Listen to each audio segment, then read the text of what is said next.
Hey Joe, last time you were here, I had about 4 goes at getting you on the camera. Yeah, I know Eugene kept hogging it. He loves the camera, that boy. Yeah, something always happened, you know. Yeah. But we had some good yarns off camera. Yeah. Of course, Alex and you have climbed the heights since then. It's been brilliant, and it's good to see that you've been involved in everything he's done. What contender thing? What is that called? The Ultimate Fighter. Yeah. That was a good experience. Yeah. Yeah, it was. It was really good. You know, living with all those guys for I think it was 8 weeks. You know, and training, and we had a really good team. You know, if you got guys that want to put the work in, it's easy being a coach. You know, it becomes enjoyable. You don't need to push them. They push themselves, and you just got to guide them. So, as a coach, it's the best feeling. And then, like I said, we had such a good crew. You know, with Alex and Frank.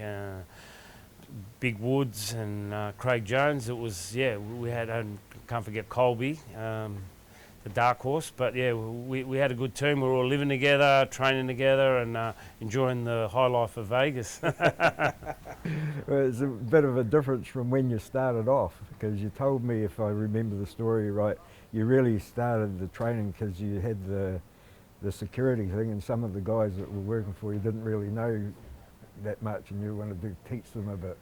Yeah, well, my original office, I had a space, and I just made like a home gym. No, it wasn't a home gym because it was a pretty big space, and I just set up a gym so I could train with a couple of the boys that we were training with, and all the security guys used to come in.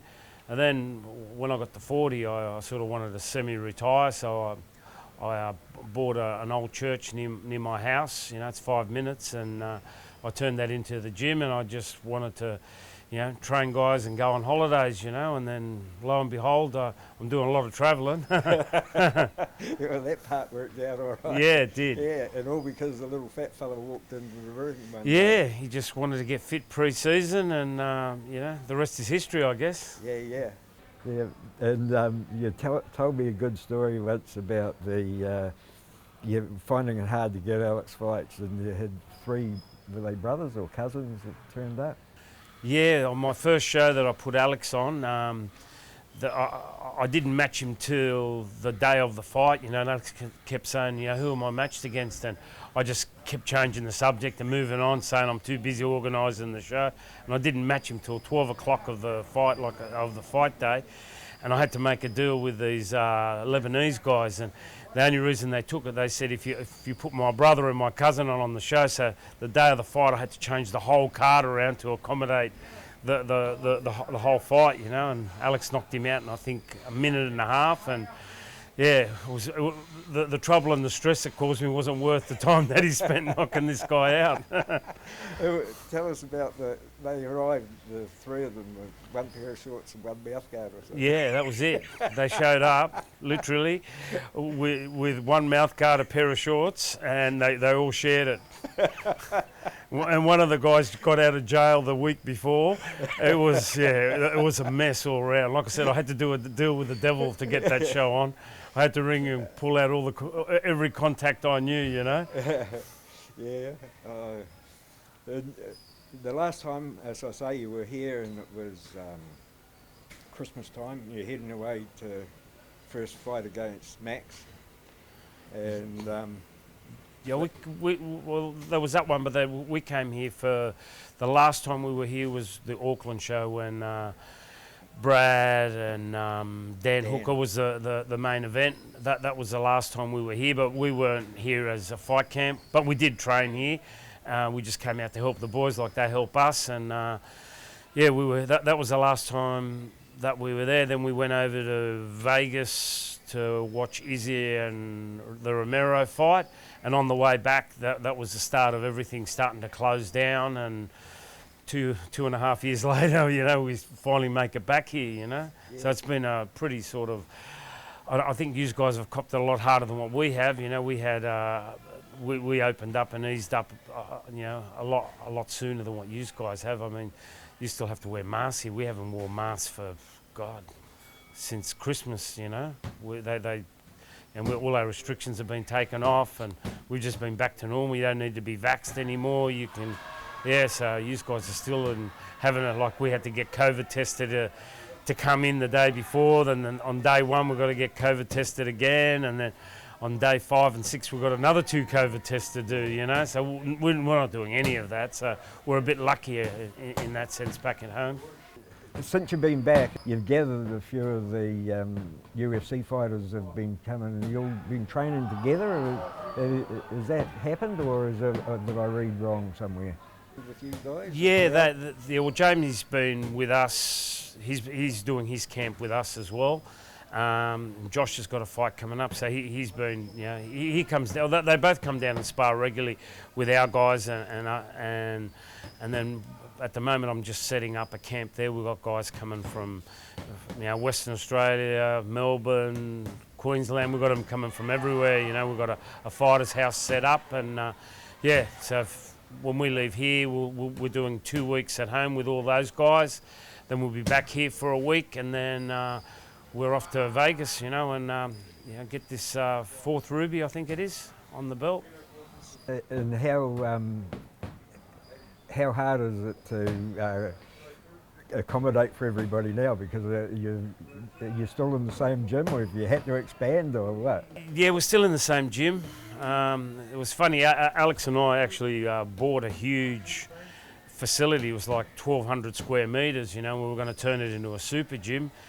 But, you know, as we started doing this work, you know, somebody came in and just gave us an offer that we couldn't refuse. So we ended up just leasing it out, and we're still in the same old little place. And now we're looking at buying somewhere else, you know. So, yeah, it's the way it is, you know.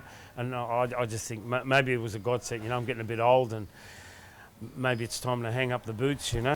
I don't think so. Not when you're on top at the moment, mate. Yeah, and I've still got like a couple of young guys from my gym that, you know, been with me since they were kids, and, you know, they look like they're going to be on the road to, you know, hopefully making it to the UFC or one of the other big promotions, because they're good young kids. They train hard, and they've got the same sort of ambition as Alex and a lot of the guys here. You know, some guys have just got that drive that, you know, it doesn't matter if you knock them down, they get back up, and that they want to get there. And I think that's what you need to get there. You know, you can't just go on your ability. You've got to have that inner drive that you want to succeed, and some people just haven't got it, you know, and some people have, you know. What's for you personally? You know, you've lived in the area, and then you're treated differently now. People open your car door for you? That's Alex. Alex has gone from 7-star to 8-star now, so he's a superstar in town.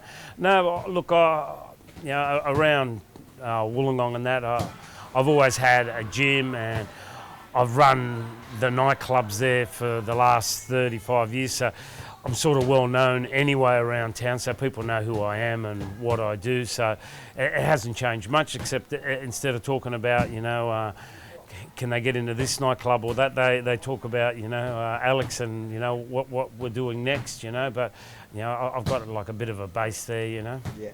Is the town all UFC followers now, where they may have not been in the start?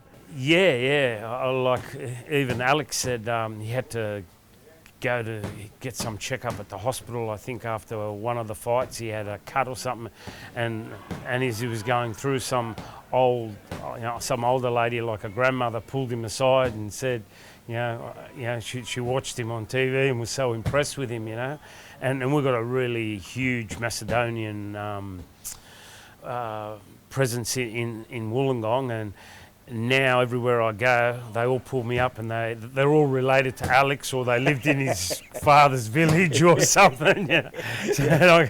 I've got a lot of Macedonian friends, and I just love to tell them, I go, now everybody's related to Alex. Before, nobody knew who he was, but now they're all related to him. It's funny. That's brilliant. Hey, coming back here, and you haven't been here for so long, there's a lot of new faces out there.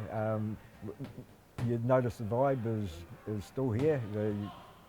Yeah, and there's a lot more Aussies training here too, you know, which is a good thing. You know, you Kiwis can't have everything.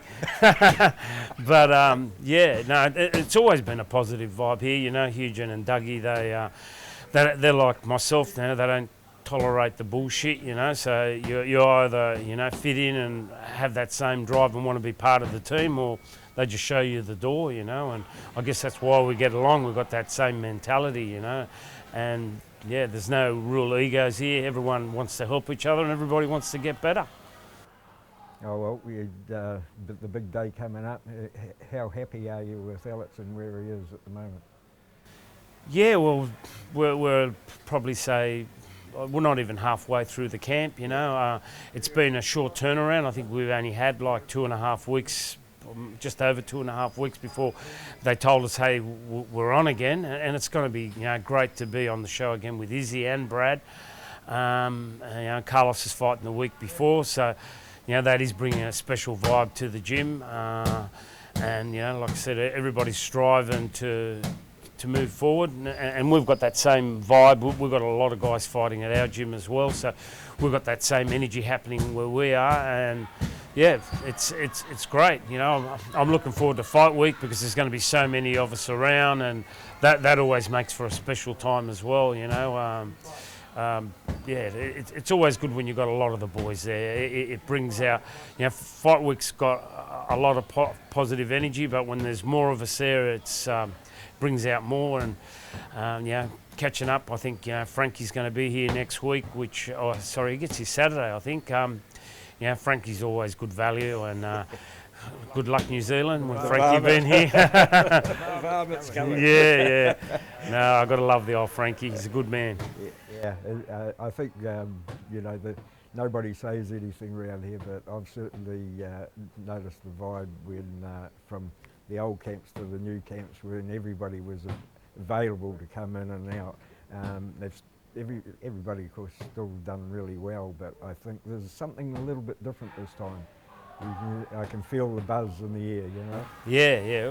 Like I said, once you got that positive energy. Everybody feeds off each other, and you know, it just goes through the whole place. You know, and you know, like I think that the first fight with Max, you know, we did the last week here, and I just remember, you know, the last spider, Alex was the last one to do it, and everybody was screaming, and he didn't hear the bell, and he just kept. Everyone was going over to congratulating him, and he just kept taking guys down, you know, one after another, and we're just trying to stop him, but he was just that hyped that he just kept going, you know. He's like a machine, and I think they got that on film. It's like a real highlight, you know, where he just couldn't stop the man. And again, that translates then to, you know, fight week and then the fight, you know, that energy. Hey, great to finally catch up with you in front of the lens. Yeah, it's great to be with you, Tony. Always a good man, brother. Yeah, cool man. I appreciate it. Okay, thanks Tony. For your time, and good luck over there. Thanks, Tony. Cheers. All right, come through good. Sorry, my phone just kept ringing. Oh, did it? No. I didn't even hear it through the monitor. Oh, I could feel it.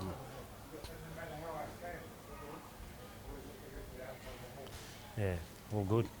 Yeah, no, it's going to be good having you back for this run, the lead up. Yeah, we'll be back again. You can do another interview with me, Tony, in 2 weeks. Yeah, right, yeah. I'll let you, Tony, all right? Okay, mate. I'm not going to charge you this time. Checks in the mail for this one, mate.